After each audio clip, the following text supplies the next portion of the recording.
आप सुनना प्रारंभ कर चुके हैं टीपीएफ संवाद पर गीता की विशेष चर्चा के क्रम में गीता अवसाद और चिंता को दूर करने में कैसे मदद करती है, इस विषय पर चर्चा। और इस विषय में आज हम गीता के प्रमुख श्लोकों की चर्चा करेंगे, जिनमें भगवान श्री कृष्ण ने अर्जुन के विषाद को, अर्जुन के अवसाद को समझा और फिर उन्हें सारी गीता सुनाई। सारी गीता मतलब कर्म योग, भक्ति योग, ज्ञान योग, सांख्य योग और बहुत सारे। और अंत में अर्जुन को युद्ध के लिए तैयार किया, उसके अवसाद को समाप्त किया और अर्जुन से कहलवाया कि हाँ मैं समझ गया हूं। उन्हीं बातों की आज चर्चा करेंगे। आइए इस जर्नी में आपके साथ आनंद लेते हैं। सबसे पहले भगवत गीता चिंता और अवसाद पर काबू पाने के बारे में कुछ मार्गदर्शन प्रदान करती है। हमें क्या क्या करती है? पहला है उच्चतर शक्ति के प्रति समर्पण। हम जिस भी शक्ति को मानते हो, जो सबसे उच्चतम हो, उस शक्ति के प्रति हमारा समर्पण हो। हम कर्ता स्वयं ना बने। गीता हमें कर्ता बनने से रोकती है। गीता हमें निष्काम भाव से कर्म करने की प्रेरणा देती है और पूरा कर्म योग इसी बात पर आधारित है। और जो गीता का प्रमुख श्लोक है, कर्मण्येवाधिकारस्तु मा फलेषु कदाचन, वह इसका सबसे बढ़िया उदाहरण है। दूसरी बात, प्रयासों पर ध्यान केंद्रित करना।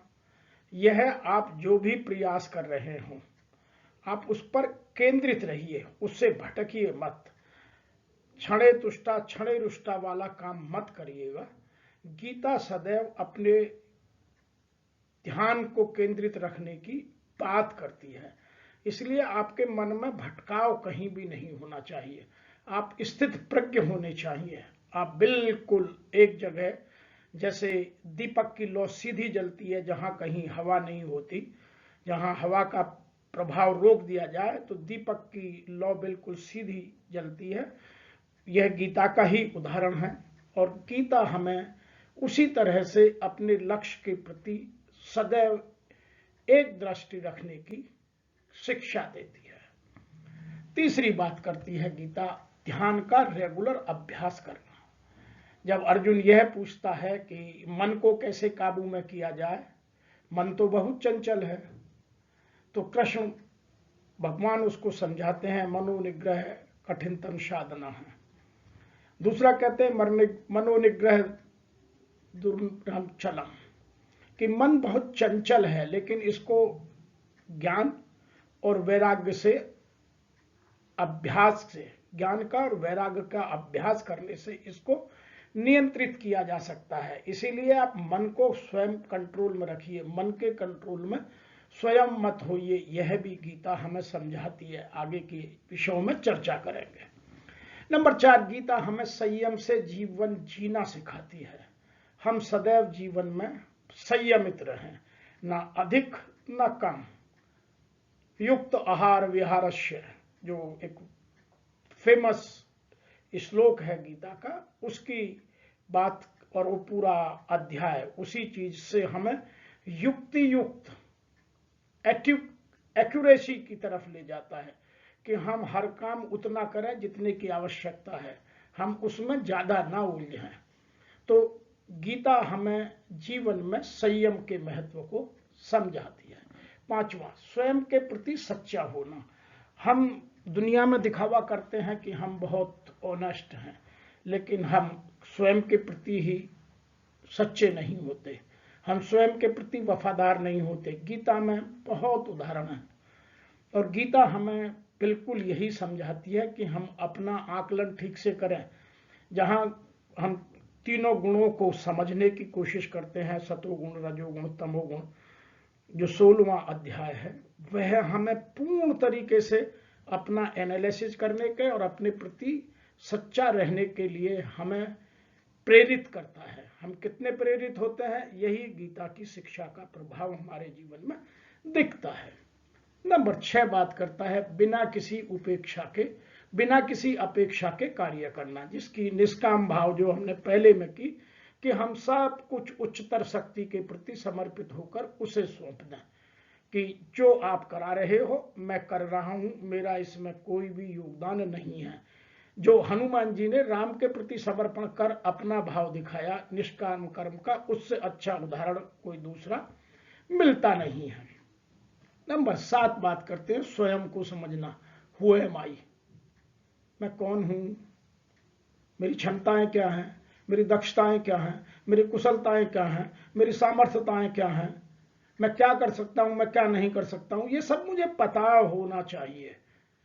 और फिर मैं उसको अपने स्वधर्म के साथ जोड़ूं, तभी स्वयं को समझना माना जाता है। हम जो स्वयं को समझना मानते हैं, गीता वह नहीं कहती।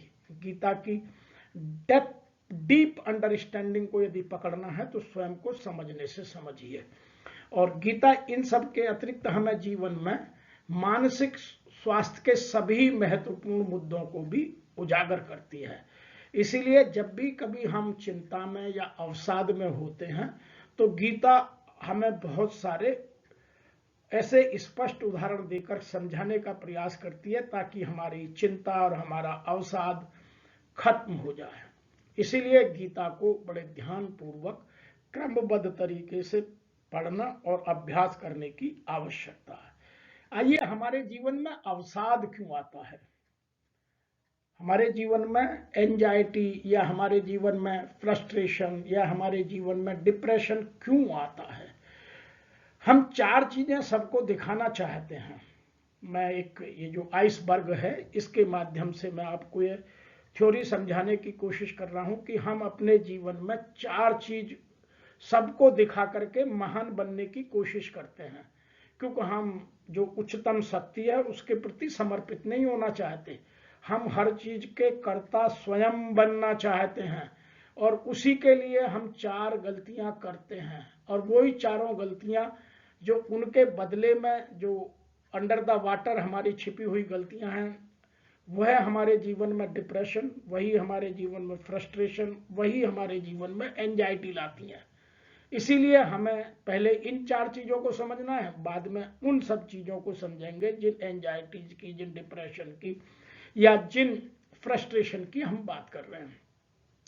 इसको मैं जब हाई लेवल की टॉक में लाकर एमबीए के स्टूडेंट्स को या सीनियर पर्सनालिटीज को समझाता हूं तो नाम देता हूं हाई फंक्शनिंग एंजाइटी, कि हम बहुत बड़े बड़े काम करना चाहते हैं, हम उच्चतम बिंदु को अचीव करना चाहते हैं। तो सबसे पहली गलती करते हैं हम प्रोएक्टिव, कि मैं बहुत प्रोएक्टिव हूं, मैं समय से पहले सब काम कर लूं। दूसरा, हाईली ऑर्गेनाइज्ड दिखाना चाहते हैं कि मैं अपने जीवन में बहुत ऑर्गेनाइज्ड हूं, मेरे बगैर कुछ हिलना नहीं चाहिए, कुछ डुलना नहीं चाहिए, जो भी कुछ हो वो मुझे पूछकर हो। तो वह सब कर्तापन के भाव हैं, वो सब एंजाइटी के कारण हैं। तीसरा है डिटेल ओरिएंटेड, मुझे हर चीज की पूरी माइक्रो प्लानिंग और मैक्रो प्लानिंग दोनों मुझे पता हो, माइक्रो भी मैक्रो भी। तो मैं हर चीज, हर डिटेल को अपने पास अपने हिसाब से इस दुनिया को चलाने की कोशिश करता हूं। और चौथी जो प्रॉब्लम है जिसको हम सक्सेस के नाम से कहते हैं, वो है high aspirations, high achieving, high goal standards, जो हम सब उच्चतम स्तर का अपने जीवन में पाना चाहते हैं। तो ये 4 बड़े कारण हैं हमारे डिप्रेशन के, यही 4 बड़े कारण हैं हमारी फ्रस्ट्रेशन के, और यही 4 बड़े कारण हैं हमारी एंजाइटी के, क्योंकि हम समर्पण की भाषा भूल गए हैं। और गीता हमें समर्पण सिखाती है। गीता अपनी दक्षताओं को, अपनी कुशलताओं को, अपनी सामर्थ्यताओं को, अपने ज्ञान को, अपनी क्षमताओं को हमें समझने का पूर्ण मौका देती है और पूर्णतः समझाने का प्रयास करती है। और जब हम इन 4 चीजों में फंस जाते हैं तो हमारे जीवन में क्या होता है। नंबर 1, हम इम्पॉसिबल हाई स्टैंडर्ड्स अपने लिए सेट कर लेते हैं, और जब वो अचीव नहीं होता तो हमें निराशा होती है, हमें दुराशा होती है, हमें अवसाद होता है, हमें डिप्रेशन होता है, हमें चिंता होती है, हम दुखी होते हैं। दूसरा, पुअर बाउंड्रीज, हम अपनी कोई मर्यादा नहीं बनाते, हमारी कोई सीमा नहीं है, हम जब चाहें जो चाहें जैसे करने को अपने आप को स्वतंत्र रखते हैं। जबकि गीता हमें एक्यूरेसी सिखाती है, युक्त आहार विहारस्य, हम जो भी करें वो युक्ति युक्त करें, युक्ति युक्त हम अपना वर्क लाइफ बैलेंस बनाएं, युक्ति युक्त भोजन करें, युक्ति युक्त हम आना जाना करें, युक्ति युक्त खर्चे करें, युक्ति युक्त भ्रमण करें। तो हमें गीता हर चीज उतना समझाने का प्रयास करती है जितने की आवश्यकता है। तो हमारी पुअर बाउंड्रीज उन चारों चीजों को, जो highly organized, proactive, detail oriented और हाई अचीवर के कारण हमारी बाउंड्रीज सेट नहीं हो पाती और हम डिप्रेशन में, हम फ्रस्ट्रेशन में, हम दुराशा में, हम अवसाद में घिर जाते हैं। तीसरी है कांस्टेंट नीड फॉर रीएश्योरेंस, हम अपने आप को, अपनी आवश्यकताओं को बढ़ाते रहते हैं। एक आवश्यकता पूरी हुई नहीं कि दूसरी आवश्यकता हमारी तत्काल जन्म ले लेती है। तो हमारी आवश्यकताएं, हमारी लालसाएं, हमारी ममताएं, हमारी कामनाएं, हमारी इच्छाएं और आज की कॉर्पोरेट की भाषा में हमारी अपेक्षाएं, हमारी महत्वाकांक्षाएं, हमारी आकांक्षाएं हमने इतनी बढ़ा ली हैं कि हम कभी चैन से बैठ ही नहीं सकते। इसीलिए हम आज एंजाइटी में, हम फ्रस्ट्रेशन में, हम डिप्रेशन में रहने लगे हैं। पांचवा है excessive worries into the future, भविष्य में क्या होगा, मेरा क्या होगा, मेरे बच्चों का क्या होगा, मेरी आने वाली पीढ़ी का क्या होगा, मेरा घर का क्या होगा। जब हम अपनी लाइफ क्रेडिट कार्ड पर जिएंगे तो अवसाद होगा, निराशा होगी, वरीज होंगी, एंजाइटी होगी, तनाव होगा, दुविधा होगी, घुटन होगी, चिड़न होगी, मन में तरह तरह की शंकाएं उत्पन्न होंगी। तो हम क्यों उधार का जीवन जीने की कोशिश करते हैं। पांचवा है ओवर प्लानिंग, हम हर चीज की बहुत ज्यादा ओवर प्लानिंग करते हैं, मुझे ये भी चाहिए, ये भी होना चाहिए, ऐसा भी होना चाहिए। हम ये भूल जाते हैं वही होगा जो होना है। एक हिंदी की बहुत अच्छी कहावत है, समय से पहले और भाग्य से ज्यादा किसी को नहीं मिलता। वो हमें अपने जीवन में उतारनी और माननी चाहिए। नंबर 6 है scared of letting people down, हम लेट इट गो कभी नहीं करते, हम दूसरों को नीचा दिखाने की प्रवृत्ति में जुड़े हुए हैं, मैं महान बन जाऊं। आज राजनीति में देखिए, आज कॉरपोरेट में देखिए, आज सोसाइटी में देखिए, सब एक दूसरे की लेग पुलिंग कर रहे हैं, एक दूसरे को नीचा दिखाने पर लगे पड़े हैं, उससे खुद भी दुखी है और दूसरा भी दुखी है। तो ये 6 परिस्थितियां हमें सबसे ज्यादा निराशा, दुराशा, हताशा, परेशानी, द्वेष, कलेश की ओर ले जाती हैं। इसीलिए हमें अपने जीवन को प्लान करने की आवश्यकता है और प्लान करने का सबसे अच्छा साहित्य है गीता। इसीलिए हमें गीता को पढ़कर अपने जीवन को अवसाद मुक्त करना चाहिए। अब आइए समझते हैं गीता अवसाद मुक्त कैसे करती है। अब आपको मैं यहाँ एक जो गीता का उदाहरण है उसी से बात करते हैं। जब अर्जुन अपने सगे संबंधियों को युद्ध के मैदान में देखकर निराशा से बैठ गया कि क्या युद्ध जीतने के लिए मुझे अपने सगे संबंधियों को, अपने भाइयों को, अपने रिश्तेदारों को, अपने कुल के लोगों को, अपने ही मित्रों को मौत के घाट उतारना पड़ेगा। मैं ये युद्ध नहीं करता, इससे बेहतर है कि मैं कहीं भीख मांग कर अपना गुजारा कर लूं। मुझे यह जीत नहीं चाहिए, मुझे यह विजय नहीं चाहिए। तभी उससे भगवान श्री कृष्ण बहुत स्पष्ट शब्दों में, जब उन्होंने अवसाद को समझ लिया कि अब यह अपनों के मोह में फंस गया है अर्जुन, तो भगवान श्री कृष्ण ने कहा, कोतः त्वा कशलम इदम विस्मय समुस्थितम अनार्यजुष्टम असर्वज्ञम अकीर्तम अर्जुनम।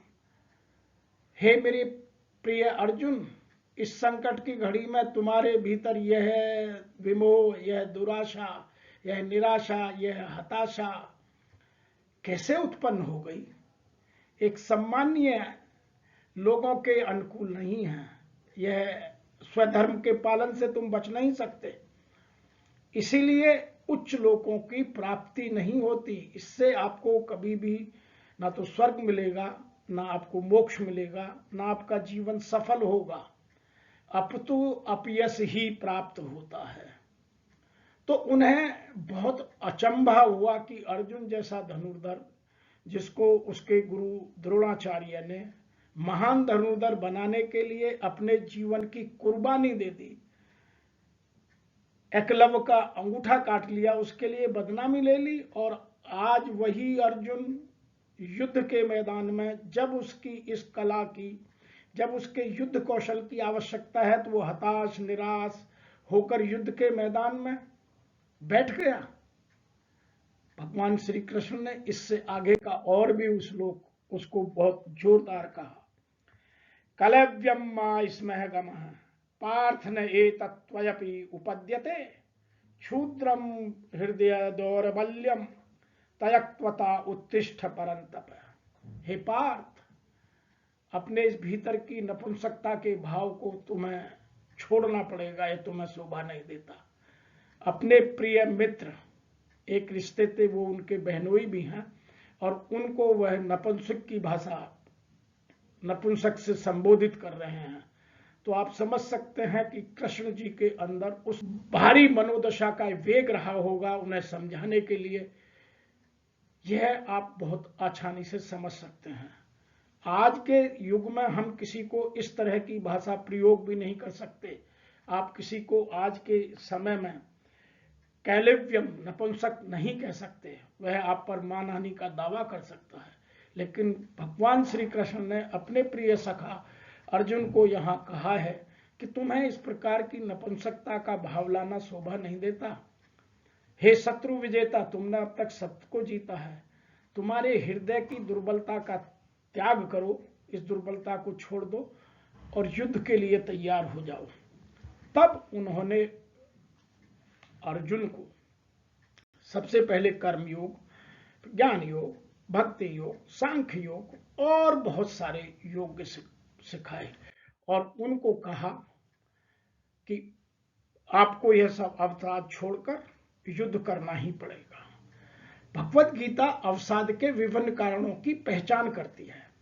भगवत गीता हमारी अज्ञानता, हम स्वयं के प्रति अनभिज्ञ कैसे हैं, अस्थायी चीजों के प्रति आसक्त कैसे हैं, जो वास्तविक है उसके प्रति नहीं, जो माया है उसके प्रति हम अपनी अत्यधिक इच्छाएं और उनके प्रति कोई कार्यवाही नहीं करना, केवल दिव्या स्वप्न देखना। गीता इन सबको एकदम से उजागर करती है। यदि हम ठीक से पढ़ें तो ये सब कमियां हमें गीता पढ़ते ही अपने अंदर दिखने लग जाती हैं। तो गीता हमें हमारी अज्ञानता, हमारी अधिक इच्छाओं के और हमारी अनभिज्ञता को उजागर करती है। निष्क्रियता एक दर्द है, निष्क्रियता एक दर्द है, क्योंकि यह हमारी मनोदशा के साथ जुड़ा हुआ है, परिस्थिति से जुड़ा हुआ नहीं है। इसलिए गीता मनस्थिति ठीक करने की बात करती है। निष्क्रियता एक दर्द है और मन और इंद्रियों के बीच का अंतर संबंध है, इसके अतिरिक्त कुछ नहीं है। केवल आप अपनी मनस्थिति को ठीक करिए, और गीता मनोस्थिति को ठीक करने का सबसे अच्छा साहित्य है। उसे जो पढ़ेगा, छोटा बड़ा, बच्चा बूढ़ा, स्त्री पुरुष, किसी भी जाति का, किसी भी धर्म का, किसी भी देश का, किसी भी संप्रदाय का, गीता सबको एक सा ज्ञान देगी, सबका भला करेगी। गीता किसी समुदाय विशेष की, किसी धर्म विशेष की पूंजी नहीं है। यह भगवान का दिया हुआ गीत है, जो हमारे अंतर संबंधों को, हमारे अंतर छिपी हुई खामियों को, कमियों को बाहर निकालकर हमें स्वच्छता, पवित्रता, दिव्यता की ओर ले जाने में मदद करता है। आइए अब समझते हैं कि गीता में हमें कुछ बातें और कैसे गहराई के साथ समझाई गई। और गीता के 9वें श्लोक में, 9वें अध्याय के श्लोक में एक बात बहुत स्पष्टतः कही गई है, जो मैंने पहले ही कही कि हमें जो हमारे उच्चतर शक्ति है उसके प्रति हमारा समर्पण होना चाहिए।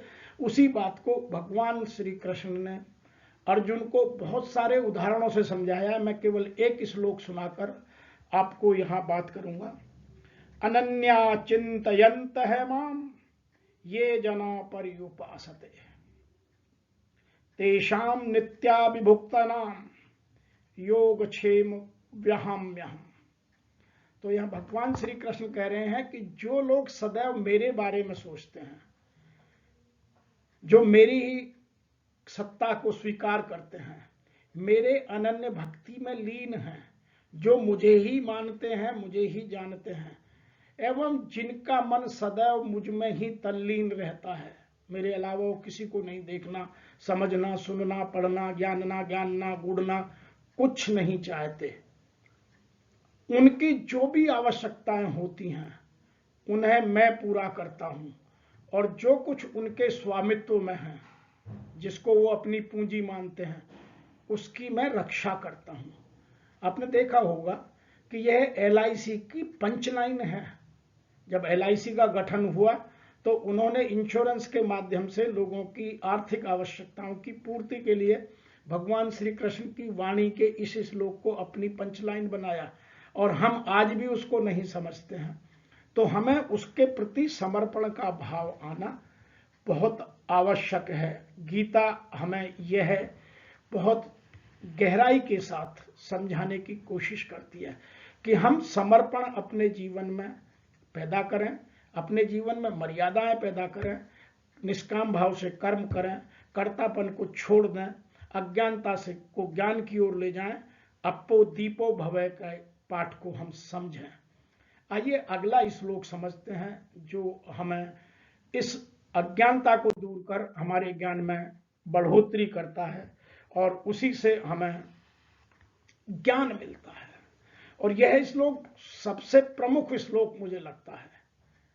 मैं जब भी कोई परिस्थिति आती है तो मैं जब इस श्लोक को पढ़ता हूं तो मुझे हर चीज का उत्तर मिल जाता है। आशा करता हूं कि आप भी इसके महत्व को समझकर अपने जीवन में बदलाव लाने का, अपने ज्ञान में वृद्धि लाने का प्रयास करेंगे। श्लोक है, अधिष्ठानम तथा कर्ता कारणम च पृथग्द्वयम् विविधा च पृथक चेष्टा देवम च एव अत्र पंचमम्। अर्थात इस विषय में कर्मों की सिद्धि में अधिष्ठान, अधिष्ठान मीन्स जिसके आश्रय कर्म किए जाते हैं। अब कर्म क्या करता है? कर्म करता है हमारा शरीर, इसीलिए शरीर को यहां अधिष्ठानम कहा गया है। यहां अधिष्ठान किसी ऑर्गेनाइजेशन को नहीं कहा गया, यहां शरीर को अधिष्ठानम कहा गया है, जो हमारा शरीर है। आप गीता की गहराई को समझिए। गीता हम किसी और चीज को सोचते हैं, गीता रोज प्रतिक्षण हमारे अंदर घटित होती है।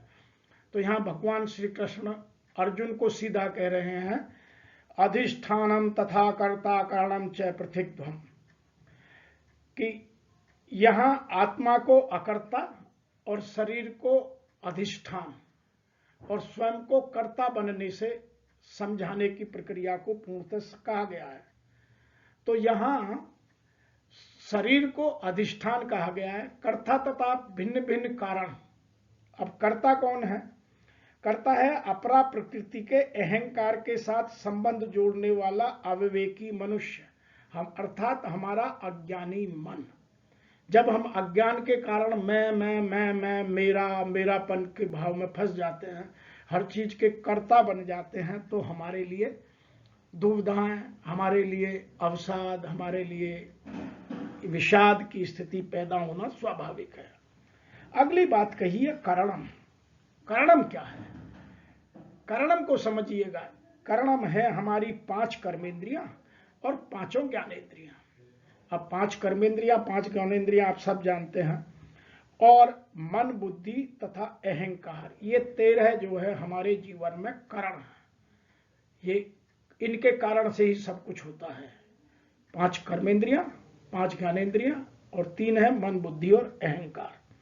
और इसके लिए हम कारणों की अलग अलग चेष्टाएं करते हैं, अलग अलग तरह की अपनी बुद्धि का, अपने विवेक का, अपने ज्ञान का प्रयोग करते हैं, और उन्हीं के आधार पर हमारा स्वभाव या अंतःकरण के अच्छे बुरे संस्कार जो हमारे पुनर्जन्मों के साथ आए हुए हैं, जिनको हम कभी कभी या तो पुनर्जन्म के संस्कार या हम उनको और कई नामों से बात करते हैं, इसी का नाम दैव है। यही हमारे जो संस्कार हैं, यही हमारे जीवन को आगे बढ़ाने में मदद करते हैं। हम लाख कोशिश करते हैं, बार बार वो संस्कार हमारे अंदर आकर खड़े हो जाते हैं। बहुत सारे लोग अपनी नकारात्मकता को जीवन भर दूर नहीं कर पाते, उसका कुछ कारण है। हिंदी में एक भजन गाया जाता है कि कोई कारण होगा, तो हर चीज के पीछे कोई ना कोई कारण है, और वो कारण यही है कि जो हमारे पुनर्जन्म के संचित कर्म हैं, जो हमारा प्रारब्ध है, वह हमारे संस्कारों के रूप में हमारे जीवन में हमसे वो सब कृत्य कराता है। अर्थात हमको यदि हम कर्ता बनेंगे तो उसका भाव कहीं ना कहीं जीवन में अदा करना ही पड़ेगा। इसीलिए हम सदैव निष्काम कर्म से भाव करें कि भगवान जो तुम करा रहे हो मैं वह कर रहा हूं, मैं कोई कर्ता नहीं हूं। जो बार बार मैं हनुमान जी का उदाहरण इसलिए देता हूं कि हनुमान जी ने सदैव प्रभु श्री राम के सामने यही बात कही है कि मैं कुछ नहीं कर रहा हूं, जो भी है वो आप करा रहे हो, मेरे से कुछ नहीं हो रहा है। तो हम अपने जीवन में वो सब चीज लाएं, तभी हमारे मन में यह जो अहम का भाव है, ये जो कर्तापन का भाव है, ये जो अहंकार है, ये जो ममता है, ये जो हम अपने अंदर अपेक्षाएं, महत्वाकांक्षाएं पैदा कर लेते हैं, वो सब तत्काल दूर हो जाएंगे।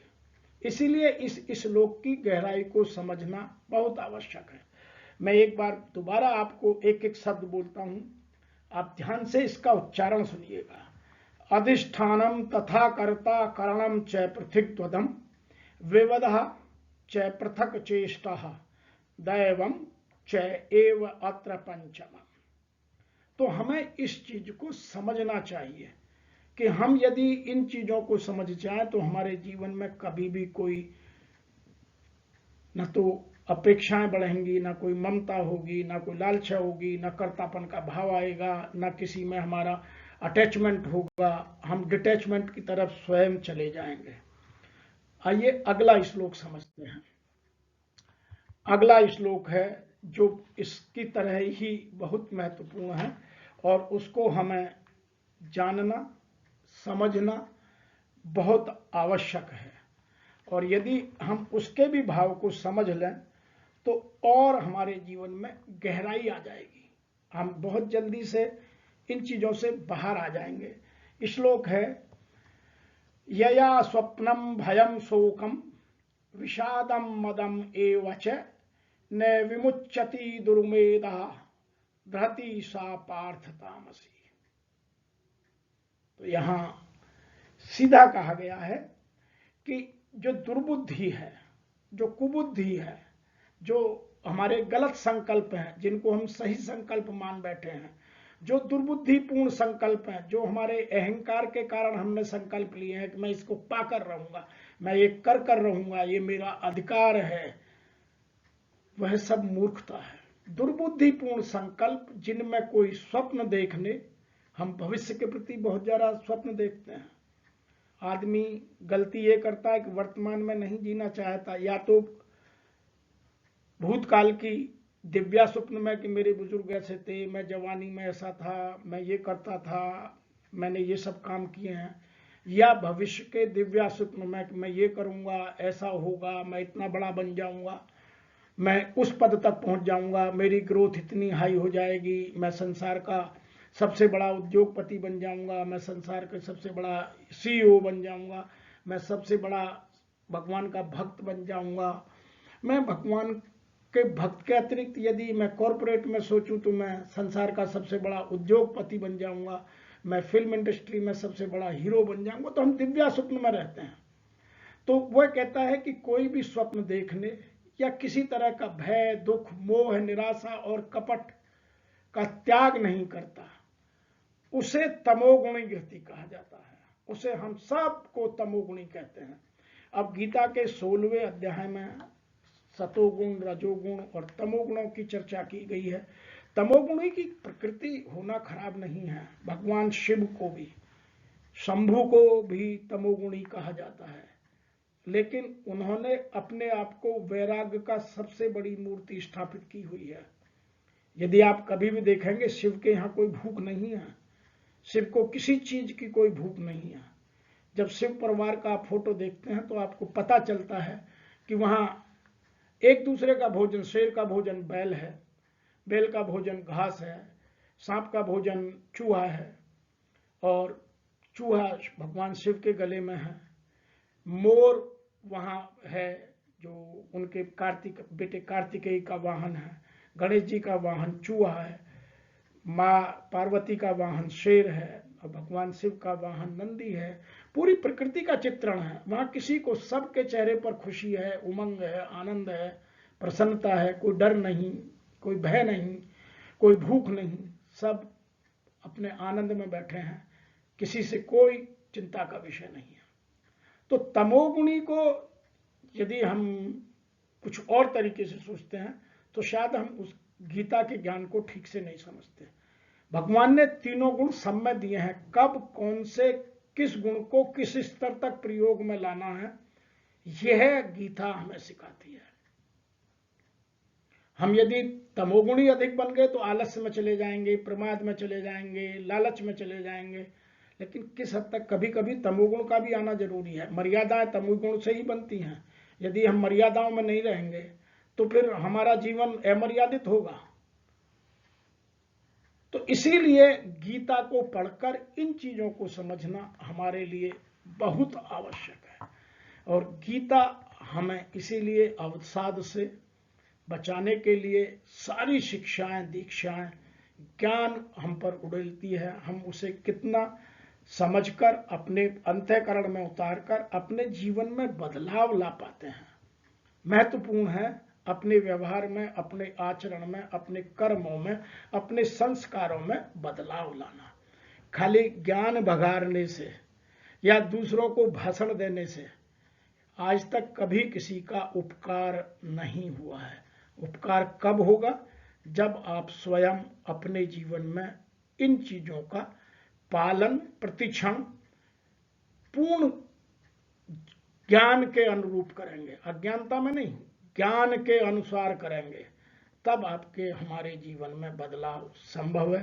तभी हम अज्ञानता के, अनभिज्ञता के, द्वेष के, छल के, कपट के, इन सब चीजों की जो दुर्व्यवस्थाएं हमारे जीवन में पैदा हो गई है, इनसे बाहर निकलकर अपने जीवन में हम उत्कृष्टता, आनंद, उमंग, शौर्य, जीवन में सौम्यता, सरलता, त्याग सब लाकर, और जिसको सीधी सीधी भाषा में कहूं कि हम वैरागी का जीवन जीकर, वैराग्य का मतलब बाबा बन जाना नहीं है, जंगल में जाकर धुनी रमाकर बैठना नहीं है। इन सब चीजों से छुटकारा पाना, इन सब चीजों से डिटैच हो जाना ही वैराग्य है। आइए आगे समझते हैं कि लास्ट में क्या कहा गया, वह हमारे लिए और भी महत्वपूर्ण है। यह गीता के 18वें अध्याय का 73वां श्लोक है। और जहां अर्जुन यह सब ज्ञान पाने के बाद, पहले अध्याय से 18वें अध्याय तक आने के बाद, उन्होंने कर्म योग, भक्ति योग, ज्ञान योग, सांख्य योग, विषाद योग, सबको समझने के, सबको मंथन करने के, सबको चिंतन करने के बाद भगवान श्री कृष्ण से स्वयं ये वादा किया कि अब मैं युद्ध करूंगा।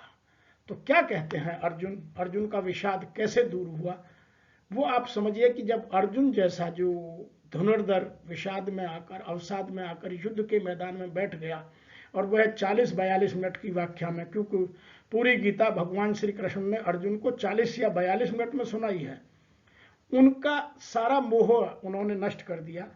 तो वो फिर हम तो उसको 1 घंटे में पढ़ सकते हैं, यदि मेहनत करें, शुरू में हो सकता है कि महीना लगे, लेकिन यदि हम इसका अभ्यास करें तो बहुत जल्दी पढ़कर समझकर अपने जीवन में बदलाव ला सकते हैं। तो यहाँ अर्जुन ने स्वयं कहा है, नष्ट है मोह स्मृति ही लब्धः तत्व प्रसादात मया अयुच्यत स्थिति अस्मि गत संदेह करियस्य वचनम तव।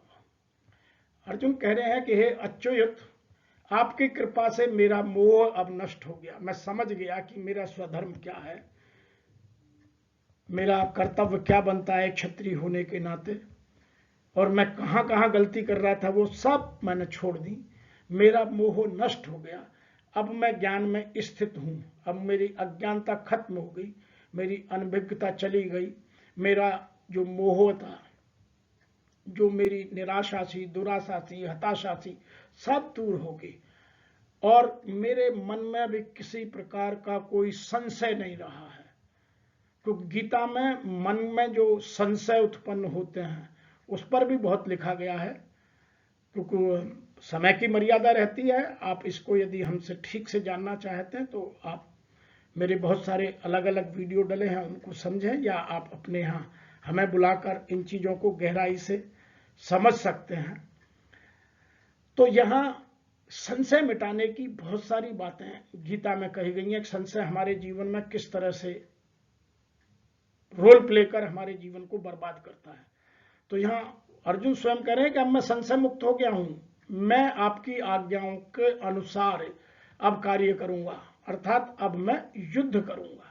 क्योंकि भगवान श्री कृष्ण ने उससे एक बार भी नहीं कहा कि तुम जाओ युद्ध करो। उन्होंने उसके अज्ञान को, उसने भगवान श्री कृष्ण ने एज ए कोच कहें या मेंटर कहें, उस तरह से कर्म किया, और उसके मन में जितनी शंकाएं थी, जितनी अज्ञानताएं थी, जितनी दुविधाएं थी, उन सबको दूर कर दिया और अर्जुन ने युद्ध किया। परिणाम हम सबको मालूम है। इसीलिए यदि हमारे जीवन से अज्ञानता, हमारे जीवन से दुविधा, हमारे जीवन से शंकाएं, हमारे जीवन से ये सब दूर हो जाएं, तो हमारा जीवन भी अर्जुन की तरह महान बन सकता है। लेकिन हमें केवल ज्ञान बघारने से नहीं, ज्ञान दूसरों को बांटने से नहीं, अपने जीवन में समझकर उतारने से, अपने जीवन में कर्मों को सुधारने से, अपने अंदर निष्काम कर्म की भावना जागृत करने से, कर्तापन को भाव को छोड़ने से, और अपने स्वधर्म को पूर्णतः ईमानदारी से निभाने से जो संस्कारों का उदय होगा वह हमारे जीवन को उत्कृष्टता की ओर ले जाएगा। यही गीता का और हमारा प्रयास है। आप इससे अधिक और जानें तो भगवत गीता अवसाद से लड़ने और मानसिक स्वास्थ्य को बढ़ावा देने के लिए व्यवहारिक ज्ञान प्रदान करती है, केवल भाषाई ज्ञान नहीं देती। गीता में कोई भी उदाहरण ऐसा नहीं है जो हमसे दूर है। यह आत्मचिंतन को प्रोत्साहित करती है। हमें स्वयं चिंतन करना होगा, जिसका अर्थ है आत्मचिंतन कहां कब होता है? जब हम विनम्रता के साथ अपनी कमियों और ताकतों को स्वीकार करें, अर्थात अपना स्वॉट एनालिसिस करें कि मेरी स्ट्रेंथ क्या है, मेरी वीकनेसेस क्या हैं, अपॉर्चुनिटीज क्या हैं, मेरे लिए थ्रेट क्या हैं। कॉर्पोरेट की भाषा में स्वॉट एनालिसिस कहते हैं, लेकिन गीता की भाषा में विनम्रता से अपनी कमियों और ताकतों को स्वीकार करना। आत्मानुशासन, आत्मचिंतन की बात तो यह होगी। आत्मानुशासन क्या है? आत्मानुशासन है व्यवहार में निरंतरता जो सुधार की ओर ले जाती हो।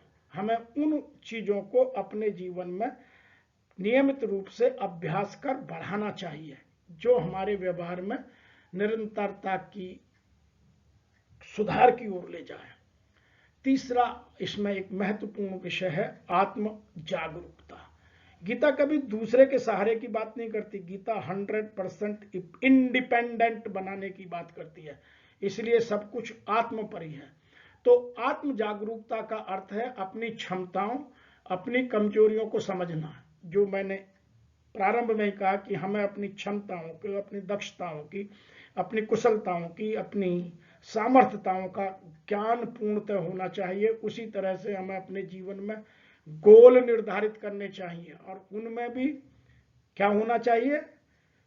उनकी एक्यूरेसी, ना उनसे कम ना उनसे ज्यादा, जो युक्त मैंने बात करता हूं, युक्त आहार विहारस्य, जो बहुत प्रमुख श्लोक है गीता का, उसकी बात करता है। इसीलिए गीता हमें अपने जीवन में अपने आप आत्मचिंतन, आत्मानुशासन, आत्म जागरूकता के साथ बेहतर संस्करण बनने की दिशा में हमें डेवलप करती है कि हम दिन प्रतिदिन अच्छे इंसान बना। ये हमारे आंतरिक संघर्षों को समझने, बाहर के संघर्ष नहीं सर। आप लोगों से मेरा निवेदन है कि आप बाहर ढूंढते रहें, बाहरी जगत की बात गीता नहीं करती, गीता करती है आंतरिक जगत की बात। यह हमारे सभी आंतरिक संबंधों को समझने और उनका समाधान करने के लिए एक आवश्यक उपकरण है। अर्थात हमें हर चीज का उत्तर, जितनी भी लाइफ में प्रॉब्लम्स हैं वो सब मेरे सोचने के कारण है। मेरी सोच सकारात्मक है तो कोई प्रॉब्लम नहीं है, मेरी सोच नकारात्मक है तो हर चीज में प्रॉब्लम ही प्रॉब्लम है। तो गीता नकारात्मकता को दूर कर सकारात्मकता पैदा करने का सबसे अच्छा उपकरण है। कृष्ण हमें बाहरी परिस्थितियों से अभिभूत होने के बजाय, कृष्ण ने कहीं भी कोई दूसरे के ऊपर बात नहीं डाली है, इसलिए मैं दोबारा से इस बात को कह दूं, कृष्ण हमें बाहरी परिस्थितियों से अभिभूत होने के बजाय अपने भीतर शाश्वत सार पर ध्यान केंद्रित करते हुए वैराग्य की भावना विकसित करने का आग्रह करते हैं। वो कृष्ण भगवान हमसे कहते हैं कि आप वैराग्य को अपने जीवन में लाओ, अर्थात किसी चीज में अटैच मत हो। Detachment is the best practice of the life.